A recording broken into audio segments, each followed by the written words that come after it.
Bem, prezadíssimos irmãos, caríssimas irmãs, companheiros desse ideal espírita, esse momento divino e mágico da prece inicial da nossa irmã, não podemos negar, hein? Ela já deu uma boa ajeitada, uma boa preparada na nossa alma, no nosso espírito, e também toda essa paz, toda essa serenidade, e que as bênçãos do Mestre Jesus possam continuar reinando, pairando neste ambiente de paz e de amor, e que a partir deste momento todos nós, esse é um convite que fazemos, hein? Que a partir deste momento todos nós possamos fazer um pequeno esforço. Talvez tenha um ou dois que vai ter que fazer um esforço maior, mas vamos ficar de pequeno esforço, para ver se nesse momento nós conseguimos deixar bem longe, bem distante dos nossos pensamentos, todas as adversidades, os problemas e as dificuldades que nós estamos habituados a conviver no nosso dia a dia, para que nesse momento, o nosso único objetivo seja somente um: a busca, a compreensão e o entendimento das palavras de Jesus. Se possível, estou aqui com base na doutrina espírita, não podemos negar, hein? Já é um tipo de doutrina que já nos permite um pouco mais de conhecimento, de entendimento em termos de conhecimento, e tenho certeza também, hein? De pouquinho em pouquinho vai começando a despertar dentro de mim essa doutrina espírita. Uma hora vai despertar dentro de você, sei lá, vai chegar uma hora que vai despertar dentro de todos nós um desejo imenso de podermos começar a fazer o bem ao nosso próximo. Será que um dia nós vamos despertar para isso, hein? Será que um dia nós vamos entender, compreender que fazer o bem ao próximo não estamos fazendo para eles? Estamos fazendo para nós mesmos? Será que um dia vai bater forte na nossa alma, no nosso coração, que fazer o bem nos faz também muito bem? Chico dizia em toda abertura de trabalho, lá na Casa da Prece, em Uberaba, que é dever, é obrigação principal de toda entidade religiosa, independente da crença, que é de levar a seus frequentadores o Evangelho do Cristo, de uma forma bem simples possível. Então é isso que nós vamos fazer na noite de hoje: Evangelho de Jesus bem puro, de ponta a ponta, com palavras de fácil assimilação. Olha aí, palavras de fácil assimilação, para ver se com um pouquinho mais de esforço, e nós também estamos precisando desse um pouquinho mais de esforço, hein? Vamos confessar, estamos precisando também. Quem sabe com um pouquinho mais nós podemos começar a fazer o que nós estamos sentindo enormes dificuldades, muitas dificuldades, que é o de realmente vivenciar, praticar esses ensinamentos do Cristo na nossa vida. Estamos com dificuldade de praticar os ensinamentos de Jesus na nossa família, no nosso trabalho, e muitas vezes até nas comunidades que nós frequentamos, tipo semelhante a essa que estamos aqui na noite de hoje. Seguindo essa recomendação de Chico Xavier, nós vamos hoje até o Evangelho do Cristo, o Evangelho de Jesus, também muito bem explicado pelos Espíritos, no capítulo 15 do Evangelho segundo o Espiritismo: fora da caridade não há salvação. Mas para que possamos entender, compreender essa passagem do Evangelho, nós vamos dividir em três partes. Primeiro nós vamos até lá onde tudo isso começou, ficar bem do ladinho de Jesus, no pensamento. Depois nós vamos até o Aurélio, o dicionário, traduzir as palavras contidas nos ensinamentos do Cristo. Naqueles tempos de Jesus eram várias etnias, várias tribos, pessoas de localidades diferentes, vários idiomas.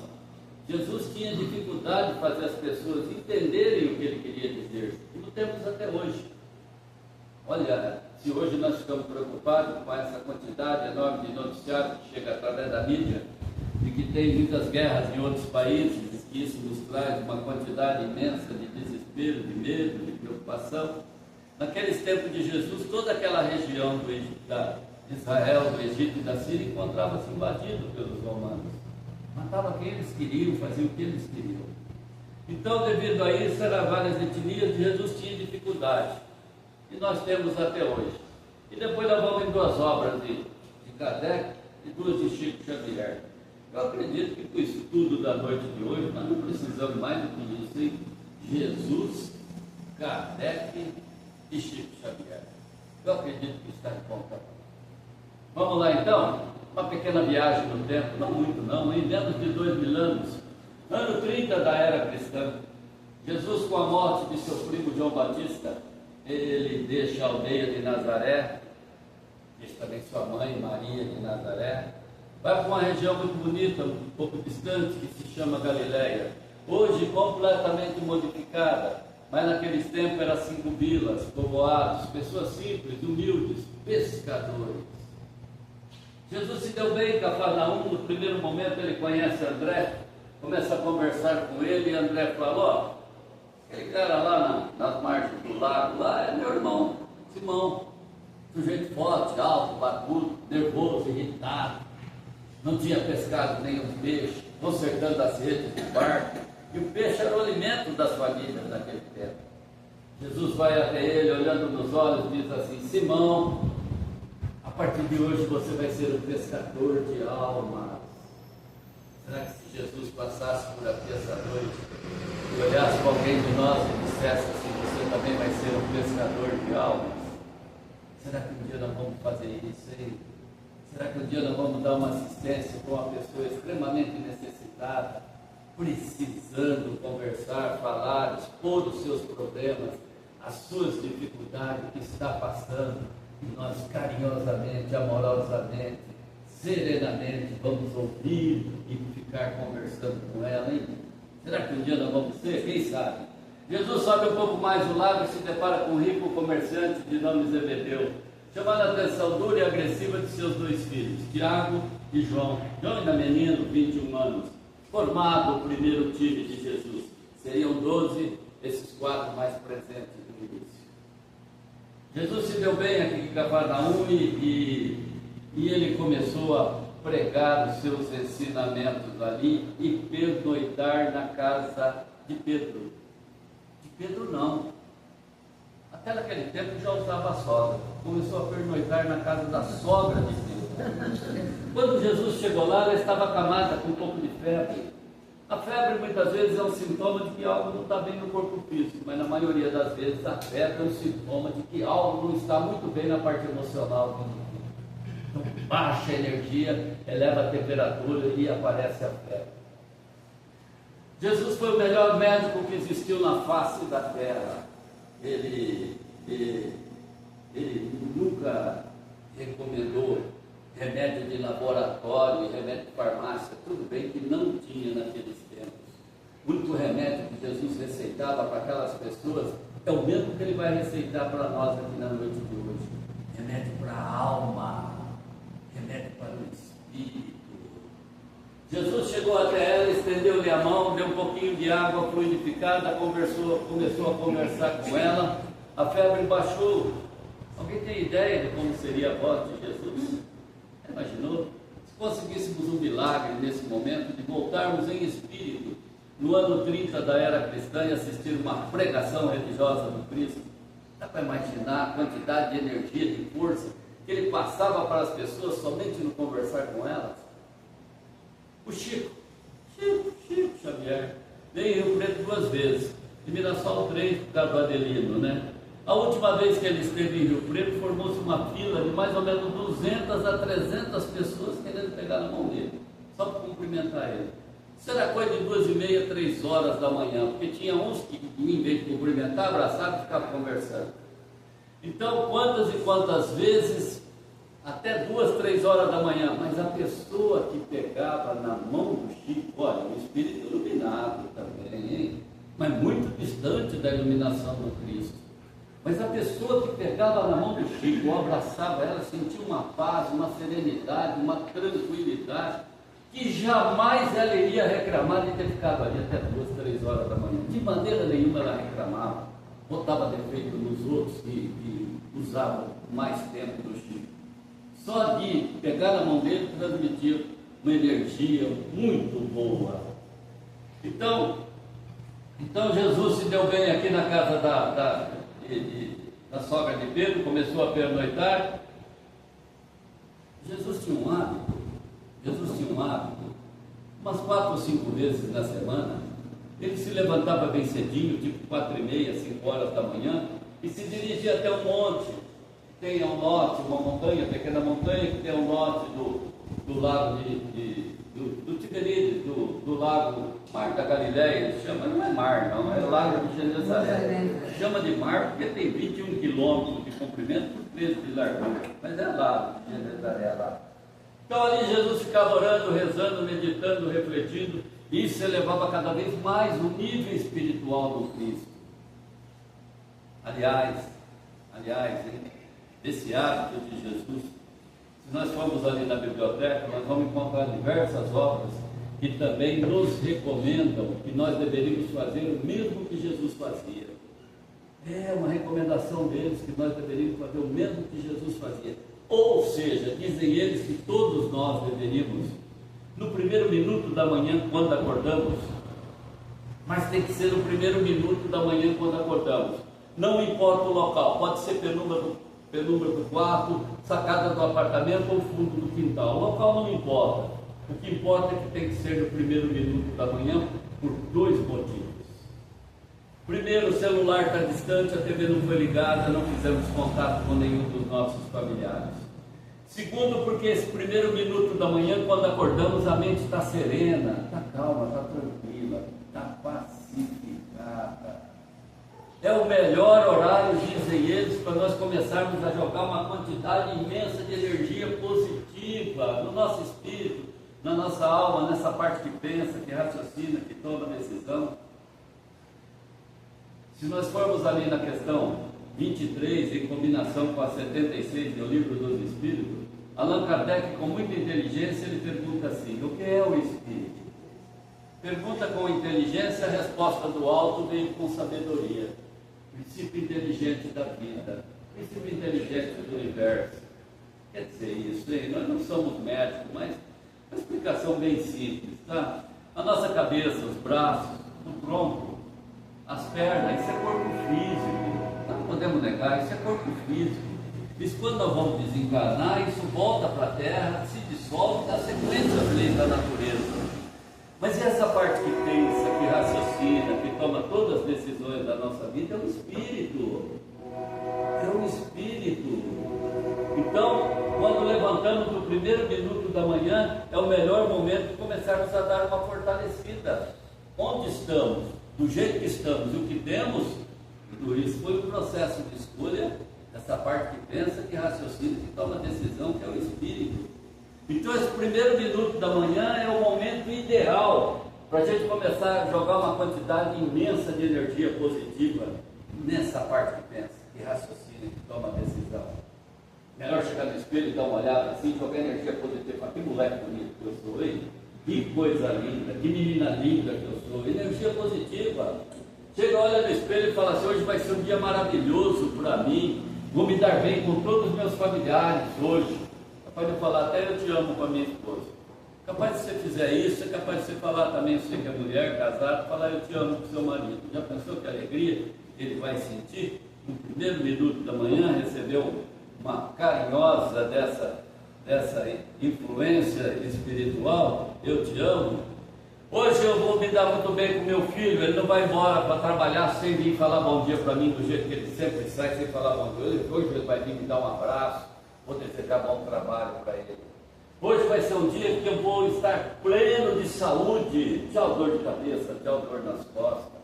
Então isso é energia positiva. Começar a jogar formação boa nessa parte que pensa, que raciocina, que toma decisão. Hoje lá no meu trabalho, onde eu vim de 10, hoje eu vou vender 20, vou vender 30. Não sou eu que estou dizendo. Dizem eles ali que quem conseguir fazer isso por 6 meses seguidos, começa a sentir uma enorme transformação na sua vida para melhor.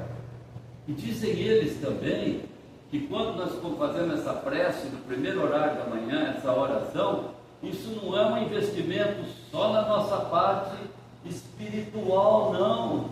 Tudo bem que nós fazemos um bom investimento na parte espiritual, mas nós estamos investindo também na parte profissional. Opa! Quanto mais investimento nós fazemos no nosso tipo de trabalho, na nossa maneira na nossa atividade profissional, nós vamos elevando o nosso conhecimento, e isso vai fazendo com que nós temos um ganho um pouco melhor. E um ganho um pouco melhor, nós não podemos negar, isso também nos traz muita alegria e felicidade para a nossa família. Isso também é muito bom para nós. Então dizem eles que quem conseguir fazer isso por 6 meses seguidos, vai perceber uma enorme transformação na sua vida para melhor.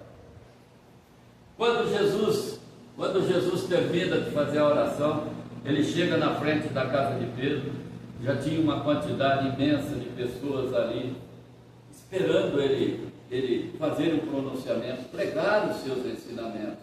Por onde Jesus passava, uma multidão se aglomerava para ouvir ele falar. Já pensou ouvir a voz de Jesus? Devia ser muito bom.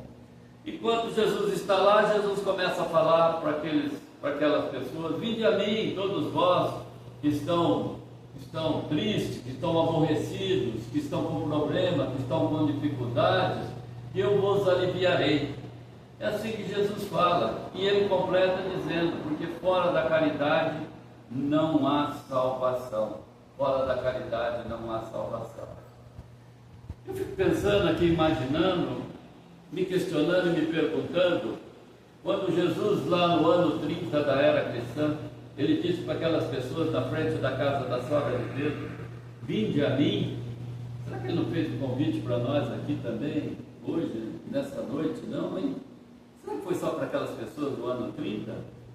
Ou será que está errado isso? Eu acho que não, hein? Hoje, todos nós, quando deixamos nossas casas, deixamos nossos lares, deixamos nossos familiares, não sei se tem, mas deixamos o entretenimento da televisão e nos dirigimos para essa casa de paz, de amor e de oração, nós não podemos negar, hein? Eu acredito que todos nós estamos aqui buscando um pouco mais de paz, um pouco mais de serenidade, um pouco mais de tranquilidade, um pouco mais de inteligência, de sabedoria, para podermos lidar com os nossos problemas no dia a dia. Então eu acho que todos nós estamos buscando, lutando, se esforçando para sermos pessoas melhores. Então, nota 10 para nós, nota 100, nota 1000 para nós todos. Só que é o seguinte, né? Vir do centro, vamos no centro? Vamos sim, vamos lá, vamos tomar um passe. E ali na missa, vamos lá na missa, vamos ver o padre falar, homilia, vamos ver cantar. E ali no templo evangélico, isso é muito fácil. Isso é buscar Jesus. Buscar Jesus é fácil. Só que Jesus disse assim: quem me seguir jamais andará nas trevas, seguirá sempre por um caminho de luz. Ele não disse quem me buscar, ele disse quem me seguir. Quem me seguir jamais andará nas trevas, seguirá sempre por um caminho de luz. Então, vir ao centro é muito fácil. Buscar Jesus. Agora, sentir e seguir Jesus tem que vir do fundo da nossa alma, do fundo do nosso coração. Então, nós podemos entender, compreender que buscar Jesus é muito fácil. Agora, seguir Jesus é um pouco mais difícil, porque ele impõe uma condição para nós. Nessa fora da caridade não há salvação. Ele impõe assim: instruí-vos e amai-vos. É essa condição que ele põe. Instruí-vos 1000 para nós estamos buscando o conhecimento. Agora, amai-vos não é fácil. Amar é aceitar. Amar é aceitar. É fácil aceitar uma esposa de câmara de cima? É fácil. É fácil aceitar um marido difícil, chega de casa alcoolizado? É fácil. É fácil aceitar um filho no caminho do álcool, da droga, do tóxico, do desvio de sexualidade? É fácil. É fácil aceitar uma condição financeira totalmente adversa, quando estamos extremamente necessitados? É fácil. É fácil aceitar um pai no caminho do álcool, da droga? É fácil cuidar de uma mãe? É fácil cuidar de um pai? É fácil. Nós, no hospital de base, tem um trabalho chamado voluntários. Eu fui reprovado por causa de vacina, mas o pessoal que foi lá continua trabalhando lá. Eles me passaram a informação semana passada que eles foram numa ala do hospital de base, que é da AIDS. Foram lá, ela leva o violão, ela toca, ela e ele, o casal, ela toca. Estava falando que chegou lá, ela começou a tocar uma música com um menino mais ou menos de 14 anos.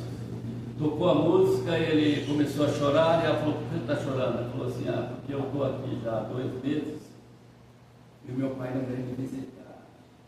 Mas como teu pai não veio te visitar? Eu não sei.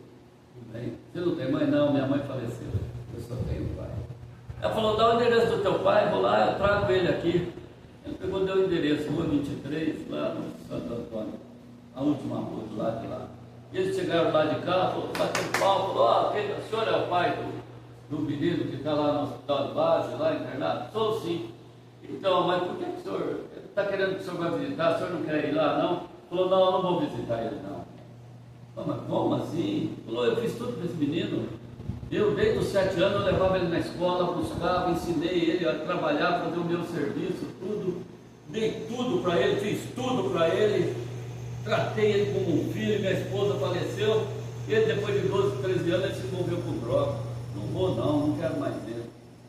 Aí ela, na vida tudo são sinais, sabe? Quando nós deixamos as nossas casas e vimos até aqui, os ensinamentos do Cristo é tudo sinal que uma hora ou outra vai bater forte na nossa mente, no nosso espírito. Muitas vezes nós viemos aqui, assistimos palestra e vamos embora e ficamos do mesmo jeito. Mas uma hora ou outra um sinal toca na nossa mente. Todos os ensinamentos do Cristo, variados com um lado, com o outro, com um canto, com o outro, sempre tem um sinalzinho que uma hora vai nos tocar. E ela disse que tocou, quando ela chegou lá, ela falou assim: mas o senhor não quer ir lá? Não. Ela falou: posso cantar uma música para o senhor? Não pode. Eu não sou cantor, mas olha a música que ela cantou. Um pai que despreza, Chitãozinho e Chororó, pais e filhos. Um pai que despreza um filho no mundo não pode alcançar o perdão de Jesus. Olha que coisa, não sabia disso. Um pai que despreza um filho. Um filho que deixa um pai esquecido, por mais que se arrependa, não merece isso. Crianças e velhos precisam de amor. Isso é a nossa vida, essa música.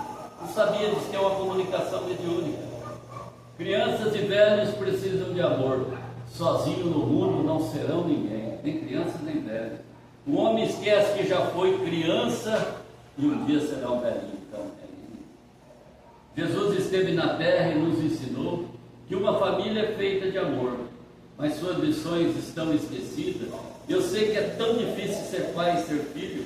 Crianças e velhos não são empecilhos, são passos do homem e da família na estrada da vida. Também já mudaram o uso correto dos orfanatos e também dos asilos. Isso um dia foi feito somente para pessoas sem pais e sem filhos. Eu vejo as crianças que os pais esqueceram, assim internadas em um orfanato. Eu vejo o velhinho no asilo chorando, saudade e desprezo dos filhos ingratos. Ele ouviu a música e começou a chorar e foi lá. Abraçou o filho, no outro dia o filho faleceu, acabou morrendo. Então, não sei se alguém já trabalhou aqui no asilo de Schmidt, tem a dona Rita que cuida lá, e vira e mexe, nós levamos os casal para tocar, cantar lá, os que estão lá, são 76. Se um dia você for lá, você pergunta lá para a dona Rita, os filhos vêm visitar os pais, sabe o que ela vai falar para vocês? Palavrão. Não são filhos, são filhos da? É um palavrão. Que coisa impressionante. Os filhos não visitam os pais. 76 vai 12, 14, 16. Então é difícil essa questão do amor, amar o próximo. Indo para Onda Verde, ali, para Nova Granada, para a fronteira, do lado direito tem três presídios. Presídio feminino. Já foi fazer palestra no feminino. Você vê meninas de 19, 20 anos envolvidas com droga e pretas. Depois tem o masculino, que ali é o presídio mesmo. Depois atrás tem o CPP, Centro de Progressão Provisória. Ali a pena já está bem leve, já o pessoal que está ali já vai começando a deixar a prisão, a as penas já estão sendo eliminadas. E ali tem 1960 interno. Nós vamos lá fazer palestra, chegamos de domingo, 7 horas, tem uma fila enorme, a documentação é complicada, agora nem está fazendo por causa da documentação. Mas você chegava ali esperando a documentação, 1960 internos. Desses 1960, 200 ou 300 têm idade acima de 30 anos. Os outros 1.600, 1.700 são meninos de 18 a 25 anos. E você chega lá, tem 1.000 mulheres que são mães e esposas. Já pensou uma mãe visitar um filho que está preso? É fácil. Isso é amar o próximo. Isso é aceitar a situação. Gozado, os pais não vão, hein? Por que pai não vai, hein? Visitar um filho preso? Impressionante. Essa piscinal aqui que vai para Schmidt, tem um centro de evento do lado direito. Agora não, esse ano não fizeram. Mas ali se reuniu um grupo chamado Amor Além da Dor. Amor Além da Dor. 130, 140 mães e pais que perderam os filhos com menos de 7 anos. É fácil aceitar isso também. É fácil aceitar isso. Isso é amar. Isso é aceitar. Isso é amar, aceitar. Alguém tem um tema para fazer ali a palestra para eles ali? Um tema, um assunto que consola uma mãe que perdeu um filho com menos de 7 anos? Tem algum tema? A única coisa que consola é eles se reunindo entre eles. O meu tinha 3, o meu tinha 7. O meu tinha 2, o meu tinha 1 ano. Isso que consola. A dor maior consola a dor menor. Então essa colocação de que Jesus nos coloca aí, fora da caridade não há salvação, ele coloca muito bem dizendo assim: primeiro é amai-vos e instruí-vos. Instruí-vos nós estamos fazendo. Agora, amai-vos não é fácil. O Chico dizia, toda abertura de trabalho, lá em Uberaba, ele dizia assim: se você tem algo na sua vida que está lhe trazendo dificuldade, está lhe trazendo dor, está lhe trazendo sofrimento, se você tem algo na sua vida, um projeto, um sonho que você quer realizar e do jeito que você está fazendo você não está conseguindo, o Chico dizia assim: mude o teu jeito de viver. Você precisa fazer uma mudança na sua vida. É fácil também fazer essa mudança na vida da gente, só que nós somos espíritos, nós temos que começar a meditar, refletir, pensar, porque uma existência é muito curta, tem 70, 90 anos, isso passa muito rápido. Como está a minha vida? Aonde está a minha base de sofrimento? Aonde estão os meus projetos, meus sonhos que eu quero realizar? Talvez eu tenha que começar a tomar essa decisão tão logo. Eu vou deixar para quê? Uma semana, mais um mês, mais um ano, mais 10 anos? Nós tivemos lá no Tadeu, depois que o Chico foi embora, agora foi de volta também. O Tadeu parece que vai assumir o cargo. Nós estivemos lá, ficamos 5 horas com ele, conversando em Araxá. Ele falou que uma próxima existência, o mínimo 200 anos. Uma próxima existência, o mínimo 200 anos. Então, quanto que nós vamos esperar? Sei lá. Agora, amar o próximo, quando Jesus está explicando para aquelas pessoas lá, um doutor da lei, lá na época, lá, ele olha para Jesus e fala: o que quer dizer amar o próximo? O que quer dizer? Amar o próximo, em outras palavras, Jesus está querendo dizer assim para nós: amar o próximo. O que é que nós queremos? O que nós gostamos? O que é que nos traz felicidade dos nossos familiares, dos nossos amigos, dos nossos colegas de trabalho fazerem para nós? Tudo isso que nós queremos que alguém da nossa família, alguém do nosso companheiro de trabalho, alguém dos nossos amigos, tudo isso que nós queremos que eles façam para nós, Jesus está dizendo assim: faz para eles primeiro, sem nunca pedir nada em troca. Então essa talvez seja a grande dificuldade, principalmente nós que estamos buscando, trabalhando, se esforçando para sermos pessoas melhores. Mas quando esse doutor da lei pergunta o que é amar o próximo, Jesus conta a parábola do bom samaritano, que está no capítulo 15 do Evangelho segundo o Espiritismo. Parábola do bom samaritano. Você já deve ter ouvido falar, mas vamos dar uma reprisada nela. Naqueles tempos de Jesus, nós tínhamos aqui a região da Galileia, aqui a Samaria, aqui Jerusalém e aqui Jericó. Então, lá na região da Galiléia, Cafarnaum, onde Jesus vivia. Aqui é Samaria, os samaritanos. Esses samaritanos não se davam bem com os judeus, não aceitavam a religião dos judeus, não aceitavam. Tanto é que uma vez Jesus foi lá, ele passou pela Samaria, ele perguntou, falou para os apóstolos: vai lá e compra as coisas lá, que eu não vou entrar lá não. Ele chegou, ficou do lado do poço ali, tinha uma árvore lá, ele sentou, ficou tomando sombra lá, e ali umas...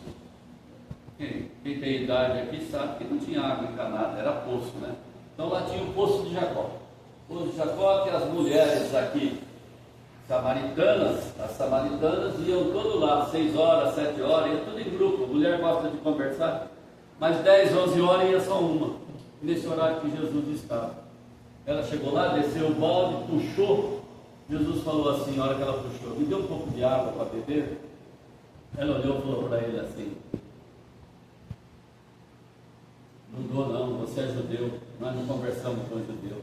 Só que Jesus falou para ela: mas quem bebe da minha água jamais sentirá sede na vida.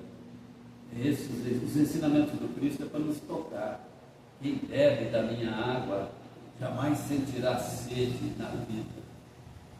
Jesus está querendo dizer assim para nós: começa a fazer, praticar os meus ensinamentos, que você jamais sentirá sede na vida. Essa mulher, ela depois ela dá água para Jesus, mas ela estava no 6º marido. Se ela estava no 6º marido, até no 2º, no 3º ainda dá para aceitar, né? Mas no 6º é porque era ruim mesmo, terrível mesmo, né? Ninguém gostava dela, não conversava com ninguém. Depois que ela deu água para Jesus, Jesus falou assim: quem bebe da minha água jamais sentirá sede na vida. Ela voltou para Samaria e começou a conversar com todo mundo. Então essa era a região da Samaria. Aqui tinha Jericó. Jericó é ali na Igreja Católica, é o cerco de Jericó. São 7 dias rezando, meditando, refletindo, eles ficam fazendo lá 7 dias, o cerco de Jericó. Porque tinha uma muralha, ali só viviam pessoas ricas. E uns 20, 25 quilômetros de Jericó nós temos Jerusalém. Então a passagem do bom samaritano é essa: um senhor descia de Jerusalém com direção a Jericó, e ali é uma estrada um pouco chata, pequena, curta, estreita. Ele descendo ali, ele foi assaltado por 2 bandidos. Os bandidos assaltaram ele, tomaram todo o dinheiro dele, bateram nele e machucaram ele bastante, ficou todo ensanguentado, tanto é que não conseguiu se levantar.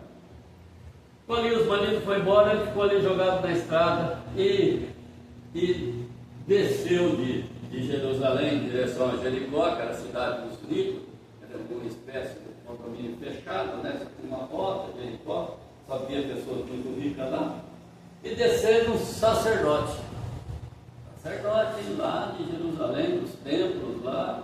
Olha, um conhecimento espiritual, hein? Um conhecimento espiritual, sacerdote. Ele desce, vê o sujeito ensanguentado, ele continua, mas que nem vê, embora para Jericó. Aí passa uns 10, 15 minutos, desce outro fariseu, também lá dos templos evangélicos, também dos templos lá religiosos de Jerusalém lá, também com conhecimento religioso, desce, faz a mesma coisa que fez o sacerdote, olha, vê, e faz que nem vê e continua o caminho para Jericó. Aí desce um samaritano, incrível, não tinha religião nenhuma, né? Ele vai lá, olha, ele vai lá e cuida daquela pessoa. Ele vai lá, tira a camisa dele, limpa tudo dele, põe ele no colo, põe no animal dele e leva até numa pensão. Ela leva até numa pensão, fala para o dono da pensão: o senhor cuida, eu estou pagando para o senhor, amanhã eu passo aqui, se faltar dinheiro eu completo para o senhor. Então essa passagem do bom samaritano, ela nos dá o seguinte entendimento, né? Que Jesus coloca muito bem, e que dá o conhecimento, hein? Que dá o conhecimento. Está falando para nós isso daí, que temos o conhecimento. Será que nós somos os sacerdotes? Se a gente entrar por dentro de nós, fazer uma avaliação do nosso espírito, nós somos sacerdotes, nós somos fariseu, ou nós somos um bom samaritano? Então fazer a caridade, ser um bom trabalhador, não é uma atividade muito fácil, não. É um trabalho que exige um pouco mais de nós esse trabalho de fazer a caridade. O ano passado, no mês de abril, Kardec fez 100 anos. Não tem muita amizade, fui lá. O Abelinho falou assim para mim: olha, sábado você está aqui. Aqui é o doutor Frutuoso, aqui que vai fazer uma palestra. Não conhecia, nunca tinha ouvido falar dele. Mas vamos lá então. Quem chegou 15 minutos depois das 3 horas não teve lugar para sentar. Tanta gente que tinha, até as salas embaixo, onde tem as TVs, estavam todas lotadas. Ele começou a palestra e terminou a palestra. Não ele terminar a palestra, terminou com a prece da Ave Maria. Todos nós começamos a chorar. Ele terminou a palestra, ficamos de pé aplaudindo ele por 5 minutos. Sensacional, um conhecimento maravilhoso, sabia tudo. 45 anos exercendo a medicina na área de neurologia. Então ele começou a contar uma história pelo seguinte: fora da caridade não há salvação. Ele começou a contar uma história de que cada 10 que se internava com câncer, ele falou assim: cada 10 que se interna com câncer, 3 ou 4 desencarnam, porque não tem como, é uma doença extremamente mortífera mesmo, não tem jeito. Ele falou: 3 ou 4 desencarnam. De cada 10 que se internava lá com câncer, 3 ou 4, devido à evolução da medicina, hoje a medicina está muito evoluída, o indivíduo somó, se tiver que morrer, com medicamento, com tratamento, a pessoa continua vivendo, continua com a doença, mas continua vivendo. E desses 10 aí, 3 ou 4 se salvam. Olha que coisa, 3 ou 4 se salvam, se curam. Aí ele perguntou, ele falou assim: por que essas pessoas se curam? Ele falou assim: porque eu não sou médico de homem só. Sem crítica, mas hoje tem muito médico de homem que você vai lá e ele fala: você tem dor de cabeça, tome esse remédio. Você é médico de homem, né? Médico de homem e de alma é que procura saber o porquê da tua dor de cabeça, né? Talvez ele receite um outro remédio para você. Então ele falou: eu sou médico de homem e de alma. A pessoa interna lá, o doente interna, eu começo a questionar a vida dele. Onde você mora? Você é casado? Tem filhos?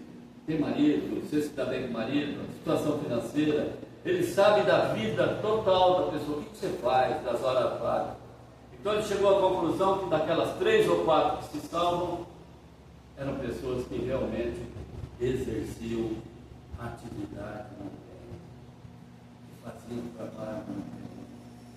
Contou ele uma história também de que uma equipe espiritual veio para chegar na casa de uma senhora, porque ela já tinha uma dívida muito alta. Essa equipe espiritual chegou que ia acontecer algo grave com ela, talvez perder um braço assim. A hora que a equipe espiritual chegou assim, perceberam que ela estava fazendo pães, fazendo 12 pães. E ficaram ali a semana inteira, percebeu que ela fazia 12 pães, na terça, na quinta e no sábado. 12, 12, 12. E ia distribuindo para a região mais pobre do lado do bairro dela. A hora que a equipe espiritual chegou, ligaram, fizeram contato com ele: a mulher está trabalhando agora, está dando assistência. Falou: prorroga, agora não, deixa passar mais um tempo. Então, fora da caridade não há salvação.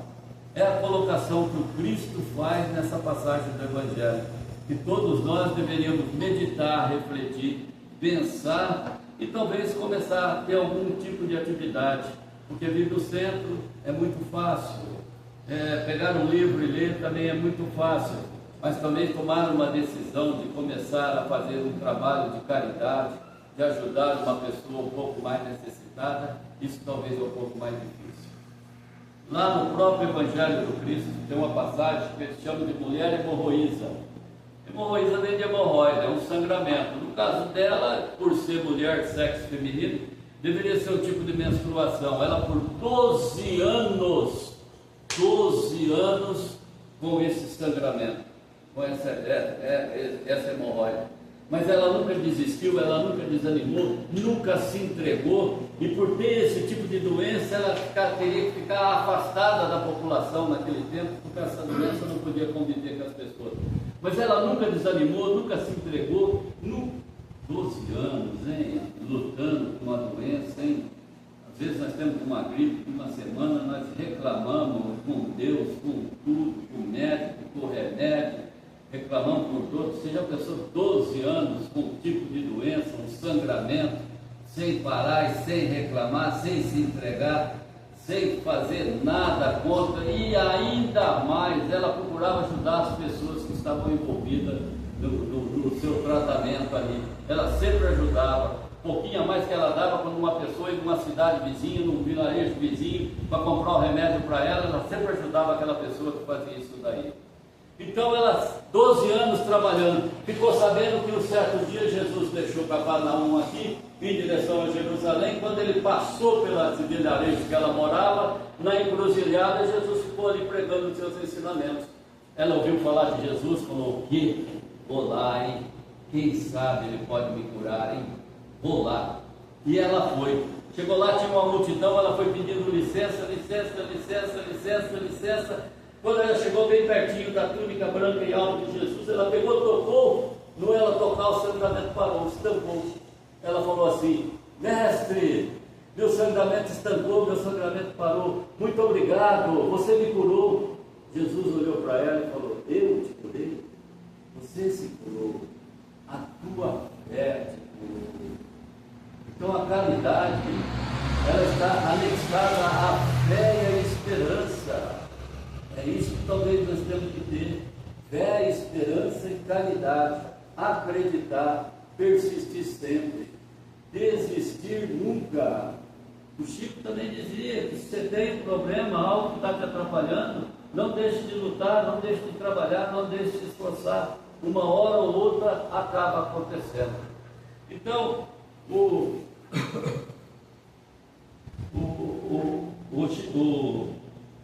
a mulher que fazia pães, encerra-se todos nós com a fé, esperança e caridade.